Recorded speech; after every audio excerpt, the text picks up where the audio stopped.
Book ಮೈ show ಅಲ್ಲಿ synopsis ಹಾಕದೇ ಇರುವಾಗಲೇ ಅರ್ಥ ಮಾಡ್ಕೋಬೇಕಿತ್ತು ನಾನು ಇದರಲ್ಲಿ ಏನೂ ಇಲ್ಲ ಅಂತ. ಎಸ್, ಹಾಯ್ ಹಲೋ ನಮಸ್ಕಾರ. ನೀವು ನೋಡ್ತಾ ಇದ್ದೀರಾ ನನ್ನ ಪ್ರಕಾರ. ವಿಡಿಯೋ ಇದೇ ಥರ ಇರುತ್ತೆ, ಯಾಕಂದರೆ ಮೊನ್ನೆ ತಾನೇ ನಮ್ಮವರೊಬ್ಬರು ತುಂಬ ಒಳ್ಳೆ ಗಿಫ್ಟ್ ಕೊಟ್ಟಿದ್ರು ನಮಗೆ. ಚೆನ್ನಾಗಿರೋ ಸಿನಿಮಾಗೆ ಚೆನ್ನಾಗಿ ಎಡಿಟ್ ಮಾಡುವೆ. ಇಂತಹ ಸಿನಿಮಾಗಳಿಗೆ ಹೀಗೆ ಇರುತ್ತೆ. ಫುಲ್ ನೋಡಿ, ತಲೆಯನ್ನೇ ಕೆಡಿಸ್ಕೋಬೇಡಿ. ನಿಮಗೆ ಏನು ಬೇಕೋ ಅದು ಸಿಕ್ಕೇ ಸಿಗುತ್ತೆ ವಿಡಿಯೋದಲ್ಲಿ. ಆಮೇಲೆ ಗೊತ್ತಿದೆಯಲ್ಲ, ವಿಡಿಯೋನ ಫುಲ್ ನೋಡಿ, ಇಷ್ಟ ಆದರೆ ಮಾತ್ರ ಸಬ್ಸ್ಕ್ರೈಬ್ ಮಾಡಿಕೊಂಡು ಸಪೋರ್ಟ್ ಮಾಡಿ. ಶಿವ ಅಂಡ್ ಟೀಮ್ ಸರಿಯಾಗಿಟ್ರು ಗುರು ರಾಡ್ನ. ಗೊತ್ತಿತ್ತು ನನಗೆ ಮುಂಚೆನೇ, ಇವರು ಯಾವಾಗ ಫ್ರಾನ್ಸಿಸ್ ಅನ್ನೋ ಕ್ಯಾರೆಕ್ಟರ್ನ ಬಚ್ಚಿಟ್ಟು ಬರೀ ಆ ಕಂಗುವ ಕ್ಯಾರೆಕ್ಟರ್ನ ಹಾಕ್ಕೊಂಡು ಸೋಷಿಯಲ್ ಮೀಡಿಯಾದಲ್ಲಿ ರುಬ್ಬಾಡಿದ್ರು ಆವಾಗಲೇ ನನಗೆ ಅರ್ಥ ಆಗೋಗಿತ್ತು ಇಲ್ಲಿ ಏನು ಇಲ್ಲ ಅಂತ. ತುಂಬಾ ಕಡಿಮೆ ಎಕ್ಸ್ಪೆಕ್ಟೇಷನ್ಸ್ ಹಿಡ್ಕೊಂಡು ಹೋದರೂ ಕೂಡ ಈ ಲೆವೆಲ್ ಟಾರ್ಚರ್ ಕೊಟ್ಬಿಟ್ಟು ಕಳಿಸ್ಬಿಟ್ರಲ್ಲ ಗುರುವೇ.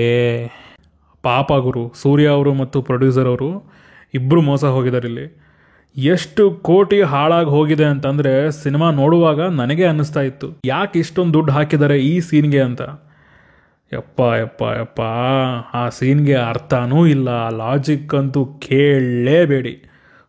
ಸುಮ್ಮನೆ ಇಷ್ಟೊಂದು ರೊಕ್ಕ ಹಾಕಿ ಹರಿದವ್ರಲ್ಲ, ಏನು ಹೇಳೋಣ ಇವ್ರಿಗೆ. ಇಂಥ ಡೈರೆಕ್ಟರ್ಗಳು ಇಂಥ ಕೆಲಸ ಮಾಡಿನೇ ನಮ್ಮಲ್ಲೊಬ್ಬರು ಗೂಟ ಹೊಡಿಸ್ಕೊಂಡು ಹೋದ್ರು ಮೊನ್ನೆ ತಾನೆ. ಇವಾಗ ಪಕ್ಕದ ಇಂಡಸ್ಟ್ರೀಲಿ ಇಂಥವು ನೋಡ್ತಿದ್ದೀವಿ. ಈ ನಿರ್ಮಾಪಕರಿಗೆ ನನ್ನ ಕಡೆಯಿಂದ ಒಂದು ಸಣ್ಣ ಕೋರಿಕೆ, ನಿಮ್ಮದು ಕೂಡ ಕಷ್ಟಪಟ್ಟು ಸಂಪಾದನೆ ಮಾಡಿರೋ ದುಡ್ಡು, ನಮ್ಮದು ಕೂಡ ಕಷ್ಟಪಟ್ಟು ಸಂಪಾದನೆ ಮಾಡಿರೋ ದುಡ್ಡು. ದಯಮಾಡಿ ಇಂತಹ ಡೈರೆಕ್ಟರ್ಗಳ ಮೇಲೆ ಹಾಕಿ ಮೋಸ ಹೋಗಬೇಡಿ, ನಮ್ಮನ್ನು ಮೋಸ ಹೋಗೋ ಥರ ಮಾಡಬೇಡಿ. ಸಿನಿಮಾದ ಕತೆ ವಿಚಾರಕ್ಕೆ ಬರೋಣ. ಏನು ಕತೆಗಿತೆ ಏನಿಲ್ಲ ಇಲ್ಲಿ. ಅದ್ಯಾವುದೋ ರಷ್ಯಾದ ರಿಸರ್ಚ್ ಲ್ಯಾಬಿಂದ ಒಬ್ಬ ಹುಡುಗ ತಪ್ಪಿಸ್ಕೊಂಡು ಗೋವಾಗೆ ಬರ್ತಾನೆ. ಈ ಗೋವಾದಲ್ಲಿ ನಮ್ಮ ಹೀರೋ ಫ್ರಾನ್ಸಿಸ್ಸು ಈ ಬೌಂಟಿ ಹಂಟಿಂಗ್ ಮಾಡ್ಕೊಂಡಿರ್ತಾನೆ. ಆ ಹುಡುಗಂಗೂ ಇವನಿಗೂ ಏನು ಲಿಂಕು ಅನ್ನೋದನ್ನು ನೀವು ಸಿನಿಮಾ ನೋಡಿದರೆ ತಿಳ್ಕೊಳ್ಳೋದಕ್ಕೆ ಸಾಧ್ಯನೇ ಇಲ್ಲ. ಯಾಕಂದರೆ ಸಿನಿಮಾನ ನಿಮ್ಮ ಕೈಯಲ್ಲಿ ನೋಡೋದಕ್ಕೆ ಆಗಲ್ಲ. DSP ಅವ್ರಿಗೆ ಸಾರಿ ಕೇಳ್ತೀನಿ. ಟ್ರೈಲರ್ ಮತ್ತು ಟೀಸರ್ನ BGM ನನಗೆ ಅಷ್ಟೊಂದು ವರ್ಕ್ ಆಗಿರಲಿಲ್ಲ. ಪರವಾಗಿಲ್ಲ ಗುರು, ಥಿಯೇಟ್ರಲ್ಲಿ ಚೆನ್ನಾಗೇ ವರ್ಕ್ ಆಗ್ತಾ ಇದೆ ಅಂತ ಅಂದ್ಕೊಂಡು ಒಂದು ಅರ್ಧ ಗಂಟೆ ಆಗಿತ್ತು ಅಷ್ಟೇ ಗುರು. ತಗೋ ರಿಪೀಟ್ ಮೋಡಲ್ಲಿ ಹಾಕಿ ಹಾಳು ಮಾಡಿ ಹಾಕಿದ್ರು. ಮ್ಯೂಸಿಕ್ನ ಚೆನ್ನಾಗಿ ಕೊಟ್ಟಿದ್ದಾರೆ, ಬಟ್ ಡೈರೆಕ್ಟರ್ ಅದನ್ನು ತುಂಬ ಖರಾಬಾಗಿ ಯೂಸ್ ಮಾಡ್ಕೊಂಡಿದ್ದಾರೆ.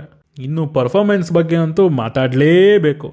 ಬಬ್ಬ ಅಕ್ಕ ದಿಶಕ್ಕ, ಈ ಅಕ್ಕಂದು ಒಂದು ಒಳ್ಳೆ ಪರ್ಫಾರ್ಮೆನ್ಸ್ ಇರೋ ಸಿನಿಮಾನ ರೀಸೆಂಟಾಗಿ ನಾನು ನೋಡಲೇ ಇಲ್ಲ. ಪಾಪ ಗುರು, ಇವ್ರನ್ನಂತೂ ಬಿಕಿನಿ ಬೊಂಬೆ ಮಾಡ್ಕೊಂಡವ್ರೆ. ಎಕ್ಸ್ಪೋಸ್ ಮಾಡಿಸಿ ಆ ಕಡೆಯಿಂದ ಈ ಕಡೆಯಿಂದ ಆ ಕಡೆ ತೋರಿಸ್ಕೊಂಡು ತಿರುಗಾಡ್ಕೊಂಡು, ಆಮೇಲೆ ಆ ಕ್ರಿಂಜ್ ಸೀನ್ಸ್ಗೆ ತಕ್ಕಂತೆ ಕ್ರಿಂಜ್ ಆ್ಯಕ್ಟಿಂಗ್ ಮಾಡಿಸಿ ಕೈ ಬಿಟ್ಟವ್ರೆ. ಆಮೇಲೆ ಸೂರ್ಯ ಅವರ ಪರ್ಫಾರ್ಮೆನ್ಸ್ ಕೂಡ ಫಸ್ಟ್ ಟೈಮ್ ಇರಿಟೇಟ್ ಮಾಡಿದ್ದು ನನ್ನ. ಆ ಮೊದಲ 30 ನಿಮಿಷ ಇದೆಯಲ್ಲ, ಎಷ್ಟು ಆರ್ಟಿಫಿಷಿಯಲ್ ಆಗಿದೆ, ಎಷ್ಟು ಕ್ರಿಂಜ್ ಆಗಿದೆ ಅಂದರೆ ಅದು ಅವರೇ ಹೇಳ್ಕೊತಾರೆ ಸಿನಿಮಾದಲ್ಲಿ, ಕ್ರಿಂಜ್ ಕಣೋ ಇದು ಅಂತ. ಆವಾಗಲೇ ಡೈರೆಕ್ಟರ್ ಹಿಂಟ್ ಕೊಟ್ಟರು, ನಾವೇ ಸ್ವಲ್ಪ ಲೇಟಾಗಿ ಅರ್ಥ ಮಾಡ್ಕೊಂಡ್ವಿ. ನೆಕ್ಸ್ಟ್ ಬಾಬಿ ಡಿಯೋಲ್, ಅಣ್ಣ ನೀನು ಬರಬೇಡಣ, ಬಾಲಿವುಡ್ಡಲ್ಲೇ ಇರೋಣ ಪ್ಲೀಸ್. ನಿಮ್ಮಿಂದ ಒಳ್ಳೆ ಪರ್ಫಾರ್ಮೆನ್ಸ್ನ ತೆಗಿಸ್ತಾ ಇಲ್ಲ ಅನ್ನೋ ಬೇಜಾರಿಗಿಂತ ಇಂಥ ಕ್ರಿಂಜ್ ಕ್ಯಾರೆಕ್ಟರ್ನ ಕೊಟ್ಟವ್ರಲ್ಲ ಅನ್ನೋ ಬೇಜಾರೇ ನನಗೆ ಜಾಸ್ತಿ. ಆಮೇಲೆ ಪೊರುವ ಅಂತ ಒಂದು ಕ್ಯಾರೆಕ್ಟರ್ ಇತ್ತು ಇಲ್ಲಿ. ಅದು ಹುಡುಗನೋ ಹುಡುಗಿನೋ ತುಂಬ ಕನ್ಫ್ಯೂಸ್ ಆಯಿತು ಸಿನಿಮಾ ನೋಡುವಾಗ.